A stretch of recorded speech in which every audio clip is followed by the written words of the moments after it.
Continuamos con la presentación Retos de Política Pública en Cáncer. Damos la cordial bienvenida al doctor Fernando Ruiz, actual viceministro de Salud. El doctor Ruiz es médico cirujano de la Pontificia Universidad Javeriana, magíster en Economía de la misma institución educativa y máster en Salud Pública y Salud Ocupacional de la Escuela de Salud Pública de Harvard. Además, es candidato a doctor en Salud Pública del Instituto Nacional de Salud Pública de Cuernavaca, México. Bueno, muchas gracias. Muy buenos días a todos y todas. Lamento haber llegado un poquito tarde, pero es que, en primer lugar, venía desde un poquito lejos, venía desde Ciudad de México, y en segundo lugar, hoy estábamos anunciando los primeros 9 casos en Colombia de virus Zika, la circulación de virus Zika en Colombia, en la municipio de Turbaco, Cartagena. Cuando creímos que habíamos acabado con la historia del chikungunya, nos surge en el mismo mes específicamente la circulación de Zika, que afortunadamente es una enfermedad mucho más ligera, digamos, no tiene cronicidad, pero sí evidentemente implica un reto importante, un nuevo reto importante para la salud pública. Sí, por favor. El doctor Fernando Ruiz, viceministro, llegó hoy de Ciudad de México porque estaba recibiendo precisamente su título de doctor. Felicitaciones.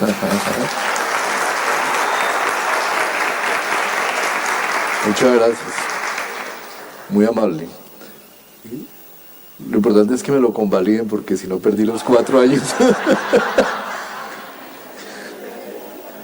Bueno, yo quisiera, un vasito con agua, yo quisiera empezar por decir lo siguiente. Cuando estaba planeando esa presentación que originalmente estaba para el primer día, empecé allá en el ministerio a hablar y me dijeron, ¿de qué puedo hablar? Jaime me dijo, hablemos un poco de lo que se ha hecho en el ministerio y lo que ha hecho el ministerio en todos los temas de regulación, de las leyes de cáncer, en todo el plan de acción. Me senté a hacerlo y me dijeron, no, el ministro va a hablar de eso. Entonces me tocó. Después dije, no, entonces hablemos del plan, del modelo de atención, llamé a la gente de subdirección de enfermedades, hablemos del modelo de atención de cáncer, de ese tema que se ha hablado ya en el otro evento, en el evento anterior que hubo hace un mes, y me dijeron, no, ya la subdirección va a presentar eso. Entonces me quedé con un tema que me parece bastante interesante para presentar a ustedes, obviamente un poquito restringido, pero muy importante, que es el tema que tiene que ver con la salud pública y la visión de salud pública en el tema de cáncer. Quisiera empezar por hablar un poco en términos de lo que es la carga de enfermedad en cáncer. Yo siempre muestro esta diapositiva del estudio de la Javeriana, que también salió este año, donde se ve cómo evidentemente en Colombia hemos venido incrementando tan solo en los pasados 5 años casi que en 7 puntos porcentuales la carga de enfermedad por enfermedad transmisible, enfermedad no transmisible, enfermedad crónica. Es un fenómeno que está sucediendo en todo el continente americano, pero que en Colombia, y precisamente una presentación en un evento que pude ir en México, se pudo evidenciar que efectivamente México está incluso un poquito por detrás de nosotros, tiene solamente el 77% de carga de enfermedad para el año 2010 de enfermedad crónica, ya estamos en el 83%. De esto el 20%, la mayor proporción es enfermedad ligada a enfermedad cardiovascular. ¿Qué es lo que implica este porcentaje de carga de enfermedad en Colombia? Para el año 2010 tenemos un 74 años de esperanza de vida, pero tenemos aproximadamente 17 años de vida perdidos por discapacidad. O sea, en promedio se puede esperar que un colombiano tiene una carga de discapacidad que, a pesar de que vive 74 años, lo afecta en 17 años. Eso es prácticamente más del doble, un poco más del doble de la carga de discapacidad que tiene que soportar una población australiana, que es otro estudio de carga que podemos comparar con Colombia.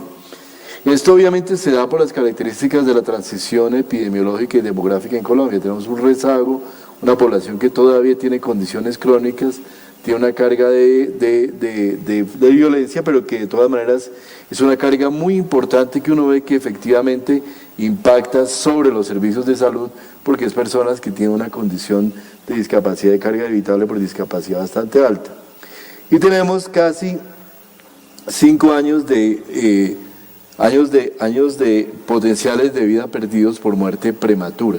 Entonces nosotros deberíamos en cierta forma poder estar viviendo con una esperanza ajustada de vida de 78 años, pero esta carga de mortalidad prematura es importante. Pero quiero que miremos esta cifra en la cual la mortalidad prematura es prácticamente una cuarta parte de la carga de discapacidad a nivel general. Cuando pasamos a la carga de cáncer, 2005-2010, la carga de cáncer en Colombia evidentemente ha aumentado. En lo que tiene que ver con el componente de muerte prematura, es mucho mayor que el componente de discapacidad. Es decir, el cáncer tiene una tendencia totalmente al contrario de la carga de enfermedad que el resto de enfermedades, el resto del conjunto de enfermedades. Es decir, lo que nos genera al final el cáncer a los colombianos es la eventualidad de la muerte prematura. Y la carga de discapacidad es relativamente menor. Entonces aquí está el comparativo de estos 2 años. Si uno revisa, es un poco complejo de mirar, pero ¿cuáles son las causas mayores de cáncer? En términos de carga, está muy relacionado con cáncer de estómago, cáncer de útero, cáncer de naturaleza respiratoria, de los pulmones, son como los que tienen esa mayor carga de cáncer determinada porque produce una mayor carga de discapacidad. Y hay un conjunto de cánceres que son muy equilibrados en términos de producción de discapacidad y producción de muerte prematura. Sin embargo, como la escala es mayor, siempre la muerte prematura tiene una preponderancia. ¿Cuáles son los factores que se relacionan con el desarrollo del cáncer? Y este es el análisis que estamos haciendo en este momento del Ministerio de Salud desde el punto de vista puramente salud pública. El cáncer es más a menudo causado por circunstancias medioambientales en la que persona vive que por su propia biología innata. Y de hecho, 5-10% tiene un componente genético en la carga de factores de riesgo, 90-95% tiene que ver con los demás factores, el alcohol, la obesidad, las infecciones, el tabaco y evidentemente la dieta. Esto es absolutamente preponderante en un modelo en que el sistema de salud colombiano y el cáncer es absolutamente evidente. El esfuerzo fundamental es el esfuerzo alrededor de la prestación del servicio y de la atención de la población, pero que yo creo que nos debe empezar a poner a reflexionar sobre qué es lo que estamos pasando, qué es lo que estamos haciendo realmente para prevenir toda esa mortalidad prematura y esa atención por cáncer. Yo creo que es evidentemente muy importante el tener los mejores centros de tratamiento de cáncer en el país, pero eso es solamente una porción relativamente pequeña del empeño que debe hacer el sistema de salud para realmente abordar la enfermedad.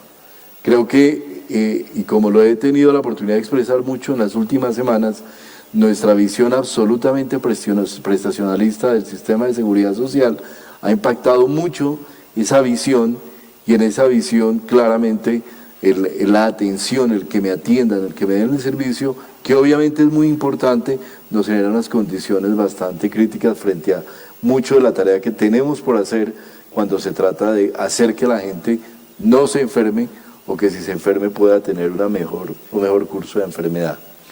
Dieta 35%, aquí están los diferentes estudios Metanari, lo que han planteado, cómo afecta algunos cánceres de una manera muy importante, como el cáncer colorectal, como el cáncer de próstata, y así otros cánceres de diferente naturaleza. Obesidad 20%, 14% en hombres, 20% en mujeres relacionados con diferentes grupos de cáncer, y los factores que de alguna manera probablemente o de manera convincente reducen el riesgo de cáncer o lo aumentan. Si ustedes ven, aquellos que lo aumentan tienen una alta preponderancia sobre los que realmente lo pueden reducir, y allí es donde creemos que debe estar muchas de las acciones que debemos hacer, como el tema del sobrepeso, las aflatoxinas, la carne roja, la carne procesada, el alcohol y la presencia de grasa abdominal. ¿Qué factores se relacionan con el desarrollo de cáncer? Obviamente el más importante y el que le hemos puesto un gran énfasis, el consumo de tabaco. Yo creo que Colombia tiene como contar en este sentido una historia bastante positiva. Colombia tiene probablemente uno de los países grandes de Latinoamérica la menor tasa de consumo de tabaco. Estamos alrededor del 15% según el Estudio Nacional de Salud, y creemos que ha venido reduciendo de manera importante. Si uno se compara con países como Uruguay o como Chile, que están por encima del 40%, realmente la acción que se ha hecho en tabaco ha sido supremamente importante, pero probablemente ha sido una acción un poquito aislada frente a otros factores que debemos intervenir y en los que debemos actuar desde una visión de salud pública de una manera mucho más fuerte. Número de nuevos casos relacionados con infecciones y nivel de desarrollo. Miren todos los retos: hepatitis B y C, Helicobacter pylori, VPH, en lo que afecta a la mujer, otros agentes infecciosos de diferente naturaleza. Todo esto nos plantea una serie de temas en los cuales, por ejemplo, la acción que estamos haciendo de vacunación de VPH y las tremendas amenazas que tiene esa efectividad de esa vacunación lo hacen a uno pensar realmente de una manera un poco compleja y quizá un poquito triste qué es lo que está pasando cuando tenemos una reducción como la que hemos tenido en la vacunación de VPH en el último año, por todos estos efectos mediáticos que se han dado alrededor de la situación que se presentó en Carmen de Bolívar. Realmente debería uno poder calcular la carga de enfermedad adicional que estamos perdiendo por haber tenido en las primeras cohortes una vacunación, una tasa de cobertura por encima del 90%, y en las últimas estar más de 40 puntos porcentuales por debajo de eso. Yo creo que es un esfuerzo que tenemos que hacer el país, y el Ministerio tiene el propósito el año entrante de volver a insistir, a hacer un relanzamiento de esta estrategia para efectivamente buscar que en los próximos 20 años tengamos una reducción, como todos esperamos, en la prevalencia de cáncer de cuello uterino y toda la evidencia de otros cánceres, especialmente orofaringeos, que al parecer están relacionados con la vacunación del VPH. Exposición a cancerígenos en el ambiente laboral. Yo creo que ahí como país tenemos que tener una gran preocupación. Tenemos un sistema de riesgos laborales que creo que es absolutamente robusto, pero tenemos un sistema de riesgos laborales que ha sido bastante ineficiente para poder abordar el tema de la enfermedad profesional, de la enfermedad ocupacional. Tenemos un sistema que ha sido probablemente muy bueno en lo que tiene que ver con accidente ocupacional, pero cuando uno revisa toda la cantidad de dificultades y trabas burocráticas que hay para poder llegar a evidenciar una enfermedad profesional en Colombia, yo creo que definitivamente pensar que allí tenemos un problema de tipo institucional que es necesario abordar, y el tema de reconocimientos de afectación por enfermedad laboral es tremendamente bajo. La semana pasada en el Congreso de la República tuvimos la oportunidad de discutir precisamente, por ejemplo, el tema de la exposición a asbestos con el mesotelioma, y realmente es muy poco esperanzador ver la bajísima, creo que no hay ni un solo caso de mesotelioma que se haya podido consolidar como enfermedad laboral. No hay ni una sola asbestosis. Entonces, es una enfermedad que sigue siendo manejada desde el sistema general, pero hay una muy baja capacidad de interacción y de detección por el sistema de riesgos profesionales. Yo creo que es hora de que se le planteó al Ministerio de Trabajo este tema, es hora de que realmente tengamos un abordaje más profundo de lo que tiene que ver con estas enfermedades.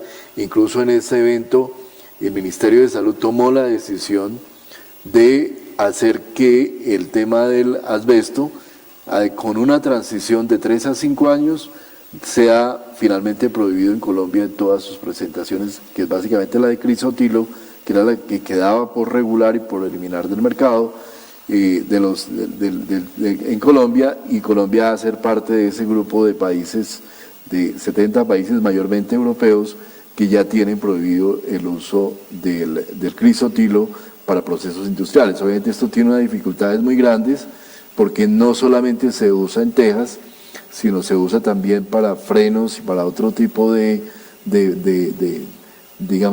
aditamentos, y la gente efectivamente depende mucho económicamente del tema. Esto implica una transición, pero yo creo que ya Colombia, esa es la decisión que tomamos definitivamente con el ministro. Colombia tiene que pasar adelante, dar ese paso adelante, si queremos realmente ser proactivos y tener un liderazgo en salud pública, dar ese paso adelante y eliminar el crisotilo como mecanismo, como dentro del proceso industrial en Colombia.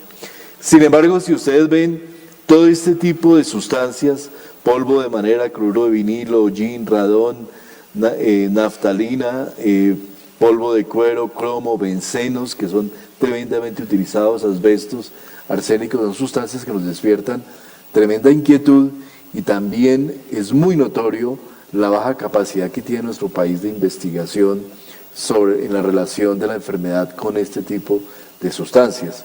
Obviamente que no se trata aquí de prohibir todas las sustancias, es decir, suprimir de alguna manera, por ejemplo, los bencenos es algo que implicaría un retraso tremendo en el desarrollo, eso no es posible, pero sí es necesario avanzar en la investigación, y en casos como el del asbesto, que solamente hay prácticamente 2 procesos industriales, que hay unos sustitutos que se pueden utilizar, aun cuando algunos mencionan, por ejemplo, que en el caso del asbesto, el sustituto que son los polivinilos, pueden también generar cánceres. De hecho, están en la categoría 3, mientras el asbesto está en la categoría 1, pero de alguna manera son decisiones que como sociedad legítimamente podemos abordar para abordar todos estos temas en el ambiente laboral.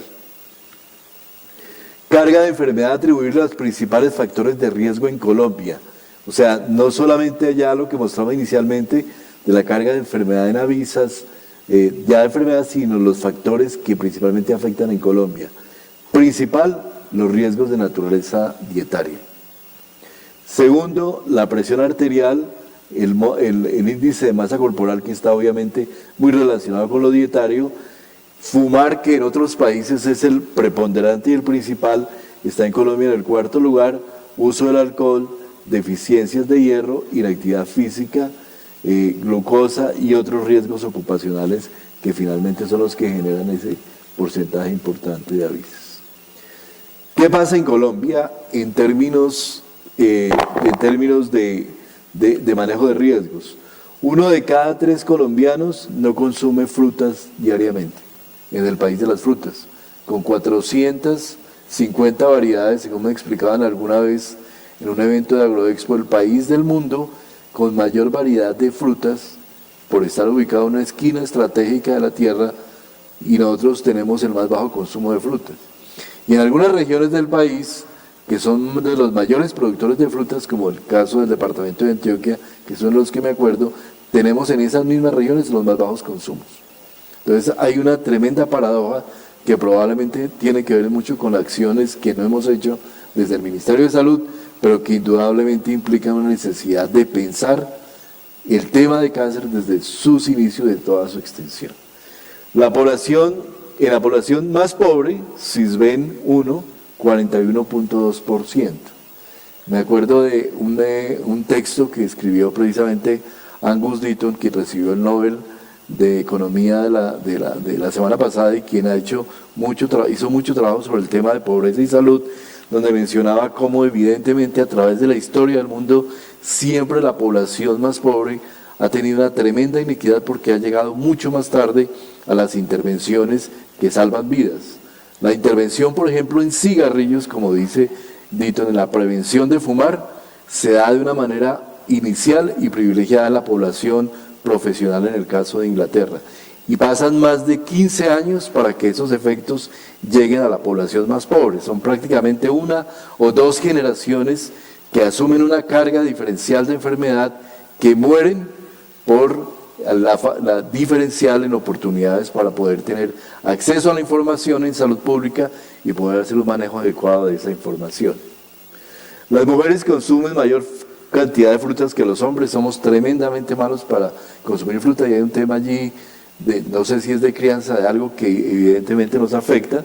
La frecuencia diaria es mayor en el área urbana que en el área rural, cosa que es absolutamente crítica.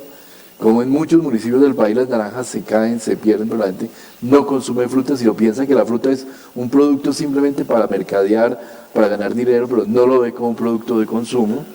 Y en las regiones con menor consumo diario de frutos son la Amazonía, Orinoquía y la región central. 5 de cada 7 colombianos no consumen hortalizas diariamente.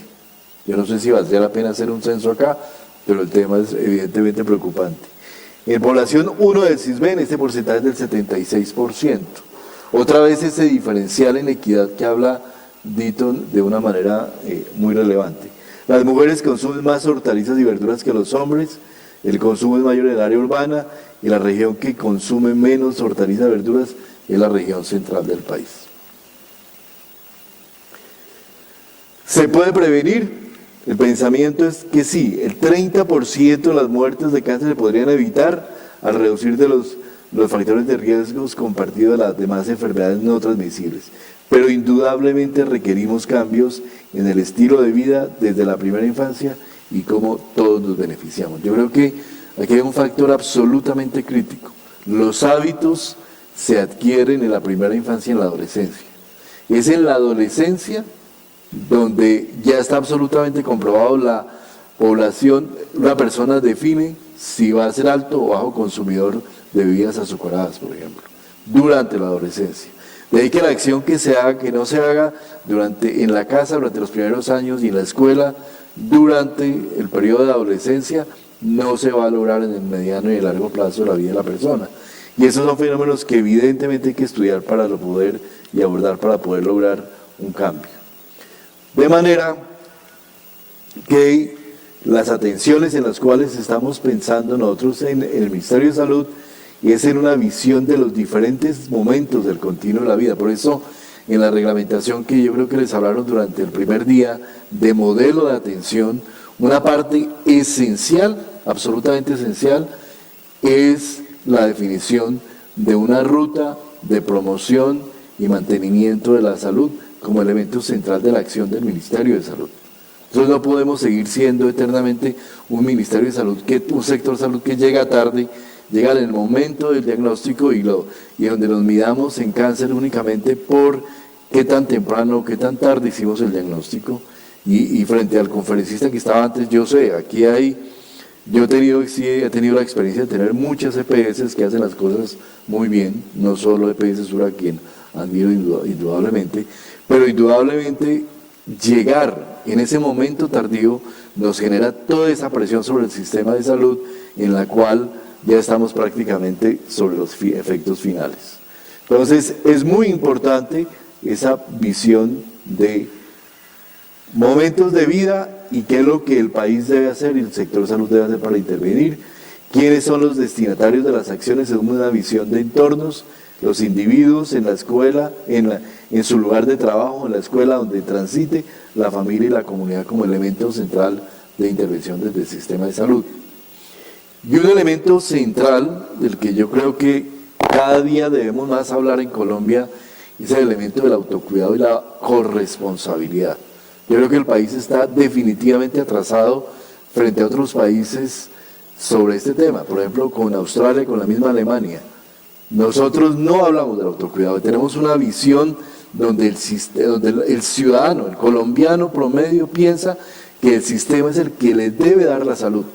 Y en esa visión prestacionalista y signada por la tutela, ese ha sido el mensaje que hemos transmitido, que transmitimos desde el propio ministerio, que transmite la propia sociedad civil desde muchas de sus organizaciones, que reivindica las EPS y las IPS, y toda la reclamación se mueve alrededor de la prestación.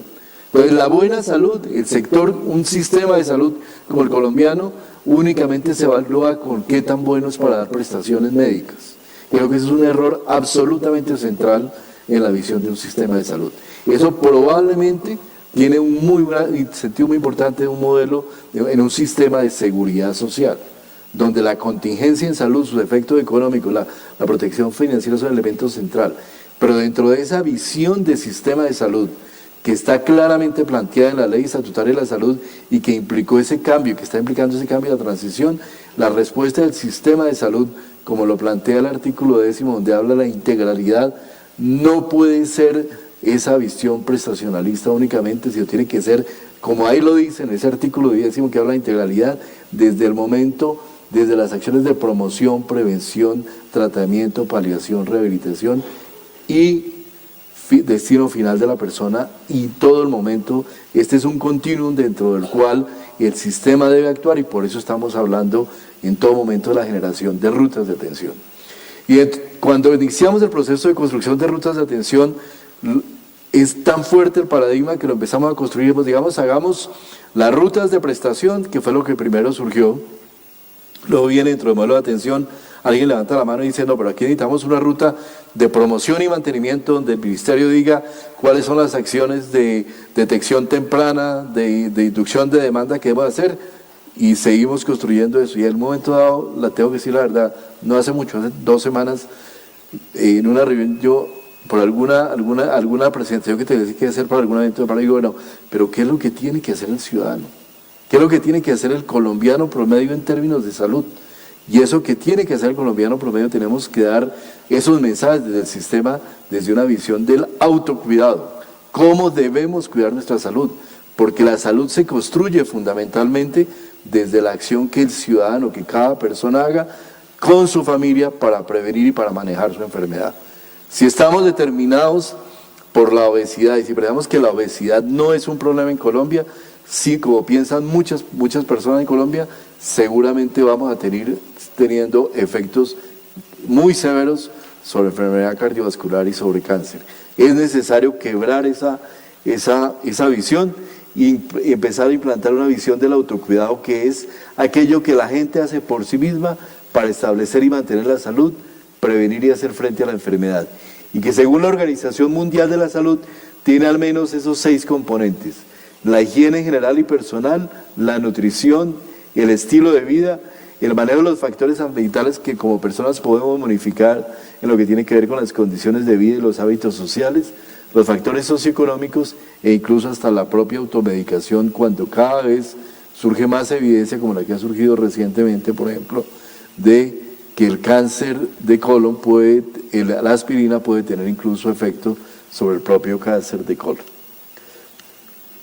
¿Qué es lo que implica para nosotros esta visión de autocuidado? Que es un factor crítico y que define todas estas acciones que debemos hacer los ciudadanos y las personas para mantener esa salud, y que incluye obviamente una serie de recomendaciones que nosotros estamos incluyendo en lo que llamamos la ruta del autocuidado, que va a ser, además de esos 2 grupos de ruta, una ruta que estamos introduciendo en el país dentro del tema de modelo de atención, que incluye un conjunto de recomendaciones sobre actividad física, de acuerdo con los diferentes grupos de edad, de alimentación saludable, donde debemos, no voy a pasar por cada una de esas, pero debemos tener un conjunto de mensajes que desde todos debemos dar a la comunidad frente a consumo de alcohol, consumo de tabaco, prevención de infecciones, en el caso hepatitis B, papiloma humano y prácticas de sexualidad sin riesgo, uso adecuado de los servicios de salud y finalmente todos los factores de naturaleza ambiental que debemos trabajar en el futuro. Yo quiero terminar dejando este mensaje, que en el Ministerio de Salud tenemos que dar una tremenda batalla por transformar, como les he dicho en varias oportunidades, allá al interior del ministerio, este ministerio, del Ministerio de Financiación de la Salud al Ministerio de Salud. Son 2 cosas completamente diferentes. Creo que llevamos muchos años con una visión de un ministerio de financiamiento de la salud, y todo se centra en si va a alcanzar la plata para la UPC.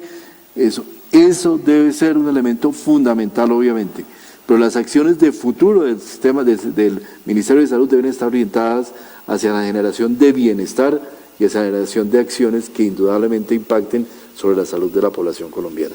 Muchas gracias.